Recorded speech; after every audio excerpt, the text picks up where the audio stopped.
Hello, hello les amis Verseau, ascendant Verseau, signe lunaire et Vénus en Verseau. Bienvenue pour cette guidance. Aujourd'hui, nous regardons le domaine sentimental relationnel pour le mois de septembre 2022. J'espère que vous allez tous très bien. Je vous rappelle que c'est un tirage général qui ne va pas parler à tous les Verseaux de la même façon. Donc prenez bien les énergies, les messages qui vibrent avec ce que vous vivez. N'hésitez pas à faire votre propre lecture intuitive, à ne prendre que ce qui vous parle et à adapter mon vocabulaire. Quand je dis c'est la fin, c'est pas forcément une rupture dans votre cas. Hein, soyons clairs. Donc, je vous invite comme d'habitude à regarder la vidéo de votre signe ascendant, de votre signe lunaire et vénusien si vous le connaissez, afin d'avoir de plus amples détails et pourquoi pas recevoir un autre message qui peut-être vous parlera davantage. Dans la barre d'infos juste en dessous, vous trouverez les différentes guidances que j'ai effectuées pour votre signe récemment, notamment les messages de vos guides, la bonne surprise qui vous attend en septembre et la guidance générale du mois de septembre 2022 si ça vous intéresse.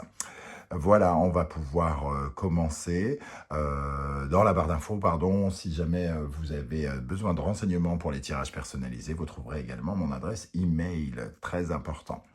On va commencer avec l'énergie qui vous accompagne de façon générale dans ce tirage par rapport à la vie sentimentale et relationnelle pour les Verseaux. Nous avons ce mois-ci le battleur inversé.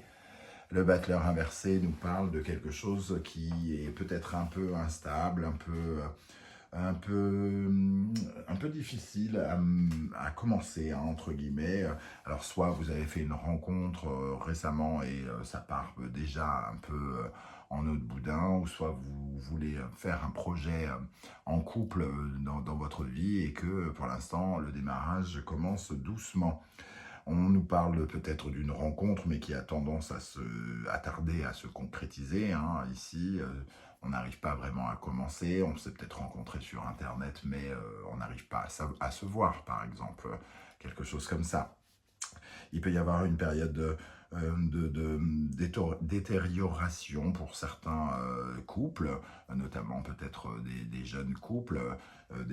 On commence à peut-être être un peu dans l'indécision, on s'agite, on est un peu instable. Hein. Ici, il peut y avoir une initiative malencontreuse de quelqu'un vis-à-vis de vous, ou alors c'est vous qui faites quelque chose de mal. Voilà, il peut y avoir une erreur, entre guillemets, qui peut être faite. On peut penser un peu à soi ici, ou ne pas exploiter correctement ses capacités à aimer ici, avec ce battleur. Voilà comment ça me parle. Évidemment, ce battleur ici a tout le potentiel, mais il l'utilise mal. Donc, il y a toutes les possibilités ici, mais on les utilise mal. Alors, soit c'est instable, soit on ne fait pas ce qu'on doit faire, soit on commet une erreur ou quelque chose comme ça. On va regarder avec le murmure des animaux. Nous avons l'énergie du paresseux, ralentissement, retard.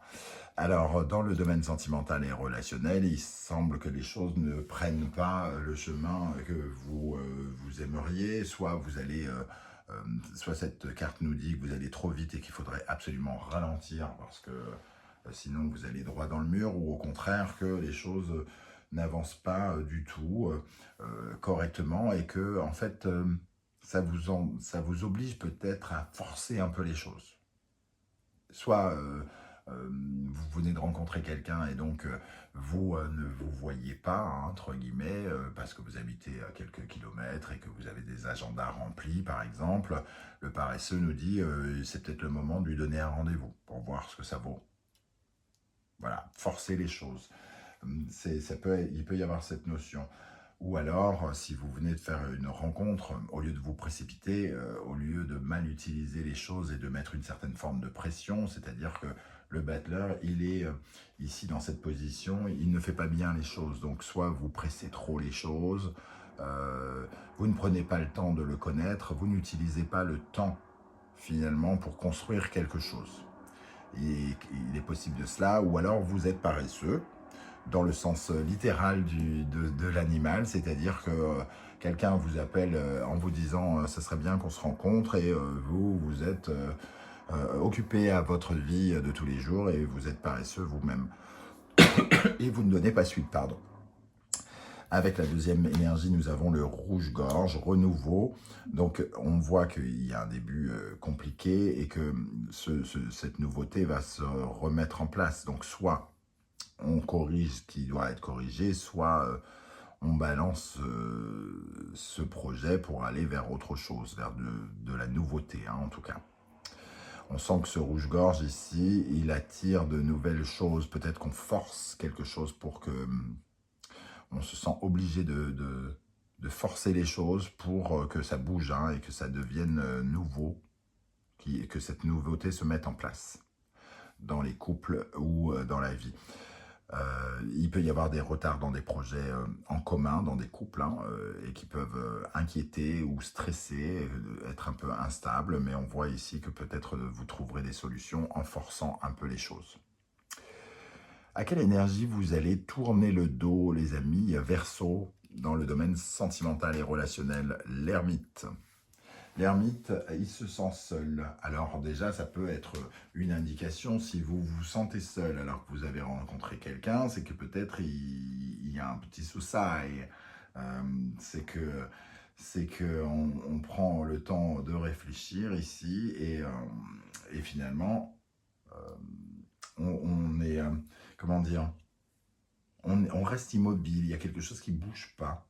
C'est ce sentiment-là que vous allez changer. Vous allez tourner le dos à cette immobilité, à ce sentiment de solitude peut-être pour certains d'entre vous. L'impression que les choses n'avancent pas va commencer à vous embêter, hein, et vous allez peut-être faire quelque chose qui va provoquer les choses. En tout cas, vous aviez un sentiment d'impuissance, vous laissiez faire les choses comme elles se faisaient, vous acceptiez peut-être certaines conditions bon gré, mal gré, mais on voit en tournant le dos à cette énergie que vous allez aller vers, entre guillemets, vers des rebondissements. Vous allez approfondir l'histoire pour savoir un petit peu où elle peut aller. Il y a des craintes ici, alors peut-être que vous avez peur, il y a de l'inquiétude et des craintes et peut-être de la tristesse, peut-être vous avez peur de bouger et d'agir et que ça puisse provoquer quelque chose. Mais finalement, provoquer quelque chose, ça peut peut-être être mieux que de rester bloqué et de ne pas pouvoir commencer quelque chose. Alors, quel est votre état d'esprit? La grande prêtresse, elle se connecte à l'intérieur de soi, elle réfléchit ici. Alors, vous réfléchissez sans doute à cette relation, à vos projets bloqués. Vous cherchez peut-être des solutions, vous essayez d'en savoir plus, peut-être sur la personne, de savoir ce qui se passe, de déterminer, un peu comme une enquêtrice, hein, ici, la grande prêtresse, elle observe, elle réceptionne les messages, entre guillemets, elle regarde l'attitude de l'autre pour essayer de s'en faire une idée plus précise, par exemple. Ça peut être votre état d'esprit. Donc, vous enquêtez, vous essayez de savoir ce que l'autre ressent, ce que l'autre pense. Il y a ce côté maternant, c'est-à-dire que le projet d'être avec quelqu'un ou d'être dans une liaison, parce qu'on parle aussi du relationnel, hein, ici, on analyse la situation sentimentale et relationnelle, on analyse, voilà, la grande prêtresse. Avec cela, on a les amoureux. Les amoureux qui nous parlent peut-être de l'orientation à prendre, du choix à faire, de l'amour. Est-ce que c'est harmonieux? Est-ce qu'on s'aime véritablement? Comment on observe cette... L'amoureux, c'est aussi l'orientation que l'on va prendre. Alors peut-être que vous réfléchissez à quelle suite donner à ce projet, quelle suite donner dans une relation ici. Est-ce qu'on se sent bien? Est-ce que c'est harmonieux? On calcule, on analyse son sentiment d'harmonie ici, hein, pour savoir à quoi sert cette décision. On voit bien que vous êtes quand même dans une certaine forme d'inaction dans un premier temps. Ici, vous êtes peut-être dans les craintes et donc vous n'osez même pas bouger et vous laissez le temps passer. Ici, vous réfléchissez, donc vous n'agissez pas non plus, mais j'ai comme le sentiment que ça va bouger dans le courant du mois. Qu'est-ce qui est en face de vous, qui s'oppose à vous, ou qui vous contre, ou la personne qui est en face de vous d'ailleurs? Le fou, il y a une certaine forme d'instabilité en face de vous. Vous ressentez quelque chose d'instable. Alors, soit un personnage peut-être égoïste, fuyant, qui n'ose pas s'impliquer, qui se sent indépendant et autonome et qui n'a besoin de personne, qui vit sa vie tout seul, peut-être un voyageur aussi, hein, peut-être que cette personne est en voyage et qu'elle ne vous donne pas de nouvelles, par exemple. Avec le fou et le cavalier de coupe, on voit que peut-être vous vous êtes fait des illusions dans un domaine. Le cavalier de coupe, il est romantique, alors il croit au chevalier et sa monture blanche, le côté prince des contes de fées. Et ici, le fou nous donne plutôt un portrait un peu égoïste, hein, un autre portrait de cette personne. Alors on se fait peut-être des illusions, on a rêvé peut-être de quelque chose on a peut-être un peu rêvé ici. Et on se rend compte que c'est que c'est plutôt le cavalier solitaire. Ici, le fou qui est très autonome et ce cavalier de coupe, il arrive avec ses grands chevaux, entre guillemets, mais il propose de l'illusoire, de la fantaisie, mais pas vraiment, c'est peut-être pas de l'amour sincère comme pourrait avoir envie la grande prêtresse ici, hein. Alors, comment les choses vont évoluer? Le pendu, on a encore l'impression de se sacrifier, hein, ici. Le pendu, il se sacrifie, mais il commence à changer de regard aussi, hein. Il regarde la situation avec un autre œil, l'œil de la grande prêtresse, ce qu'elle ressent peut-être avec un peu plus de réceptivité, le besoin de lâcher prise par rapport à la situation, ou en tout cas de trouver une solution commence à émerger ici. Avec le pendu, nous avons le 4 d'épée qui les deux cumulés nous disent que on cherche une solution pour aller vers la quiétude. Quitte à soit se soumettre, soit se sacrifier, c'est-à-dire on fait peut-être quelque chose qu'on n'a pas vraiment envie de faire, mais on le fait pour se soulager, pour être plus cool, pour se sentir mieux. Voilà, pour être en paix quelque part, hein, ici, avec ce sentiment de dormir, pour arrêter de se prendre la tête. On se sacrifie ou on fait quelque chose, comme je le disais, qu'on n'a pas vraiment envie de faire pour arrêter de se prendre la tête. Bon. Ici, la suite des événements, la mort, la muerte. La mort et la renaissance, on retrouve ce renouveau, hein. Ici, on coupe avec quelque chose du passé, donc les relations extrêmement fragiles, naissantes, où on n'a pas vraiment de démarrage ici, vont sans doute se terminer, hein.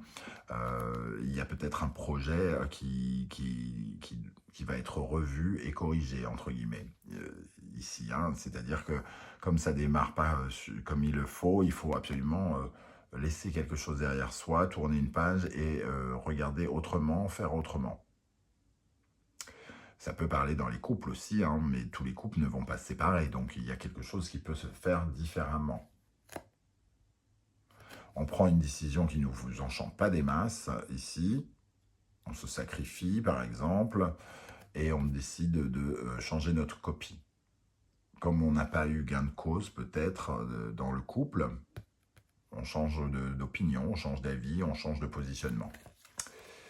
Et la tour, donc la mort et la tour, hein, ici, en tout cas, on ressent le fait de réparer quelque chose, hein. On en finit avec quelque chose pour réparer. J'ai l'impression que ce temps ici dont on parlait et de forcer les choses ici apparaît ici. On prend une décision sans doute où on décide de rompre avec cette personne avec qui il ne se passe pas grand chose. On décide d'en terminer avec un projet qui ne fonctionne pas ou parce que on n'avait pas, comment dire, on change un peu peut-être quelque chose qui nous faisait rêver pour revenir sur le terrain des vaches, hein, sur la terre des vaches. c'est-à-dire de bien s'ancrer, de revenir dans une certaine forme de réalité, même si ça fait mal, on détruit pour mieux reconstruire. Voilà comment je ressens ces énergies. Et pour terminer, au centre, on voit en synthèse de ce tirage, hein, ce jugement, on se réveille. On se réveille, on se libère d'une situation en prenant une décision franche, cash, qui va dans, que l'on juge juste pour soi en tout cas. On juge pour soi et pour l'autre. Donc, par exemple, on est capable de dire bah, ça ne fonctionne pas dans cette histoire, donc on en termine là. C'est juste. Et ici, dans les couples, hein, si vous aviez un positionnement, vous décidez d'en changer, de réparer, et finalement, vous vous libérez d'un blocage parce que vous prenez une décision qui est juste pour votre couple. Et j'ai l'impression qu'après ce mois-ci, le battleur va pouvoir se retourner dans l'autre sens. Voilà les amis, comment je ressens ce tirage. N'hésitez pas à me dire si ça vibre avec ce que vous vivez. Je serais ravi d'entendre votre explication sur cet ermite, par exemple. Qui est cette personne peut-être qui vous fait un peu rêver ou je ne sais pas quoi, qui arrive avec sa coupe comme un prince sur son destrier blanc. J'aurai plaisir à vous lire, bien sûr, et à vous répondre. Si vous avez apprécié ce tirage, n'hésitez pas à liker, à partager sur vos réseaux sociaux et à vous abonner si ce n'est pas déjà fait. Vous pouvez également profiter du Super Thanks qui est juste en dessous des vidéos. Un système de dons pour m'aider à financer un petit peu cette chaîne. C'est vous qui décidez. Il n'y a absolument rien d'obligatoire, bien évidemment. On se retrouve très prochainement pour une guidance 100% professionnelle. En attendant, prenez soin de vous les amis Verseaux et à très bientôt. Ciao, ciao!